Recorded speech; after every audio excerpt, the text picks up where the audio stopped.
लेकिन अब मेरा दिल तैयार नहीं है तुम्हारे साथ रहने के लिए। अब अगर मैं तुम्हारे साथ रही तो मैं मर जाऊँ। यही बात तो मुझे चैन से बैठने नहीं दे रही। या अल्लाह, ये कैसा ख्वाब था?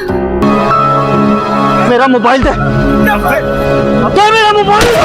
एहसान फरामोश ड्रामे में अब फलक का कबीर के साथ रहना मुश्किल हो गया है, क्योंकि अब उसे पैसा नहीं मिलेगा। उसे अब अंदाजा हो गया है कबीर के पास तो अब जल्दी दौलत आने वाली नहीं, क्यों ना उसी से शादी कर लेनी चाहिए जिससे कबीर दिन रात पैसे मांगता है।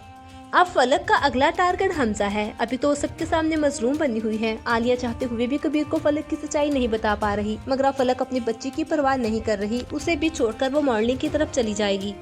कबीर भी अब मजबूर हो गया है वो फलक जैसी बेपरवाह को तलाक दे दे। अब नवाल को तो अंदाजा हो गया है कि फलक कैसे झूठ बोलकर सबको बेवकूफ बनाती है, मगर अब फलक की बेशर्मी तो तब देखेंगे जब वो कबीर से अलहदा होने के बाद फलक की परवाह किए बगैर हमजा से अफेयर चलाकर शादी कर लेगी। नवाज जिसने फलक की वजह से कबीर के साथ काम किया, हर मौके पर उसका साथ दिया, वही फलक पैसे की वजह से हमजा से जा मिली। फलक हमजा से कहेगी मेरी इस घर में कोई नहीं सुनता, कबीर ने भी मुझे छोड़ दिया है, अब मैं अकेली रह गई हूँ। अब नवाल का रिश्ता तो हमजा से खत्म हो चुका था, मगर फलक पैसे के लालच में हमजा से शादी करवा लेगी। तब नवाल और उसकी माँ को अंदाजा होगा कि आलिया फलक के बारे में बिल्कुल ठीक कहती थी। फलक एहसान फरामोश ही निकली। कौन कौन फलक का बुरा अंजाम देखना चाहता है कमेंट सेक्शन में लाजमी बताइएगा, और मज़ीद ड्रामा रिव्यूज़ के लिए हमारे चैनल को लाजमी सब्सक्राइब कर लीजिएगा।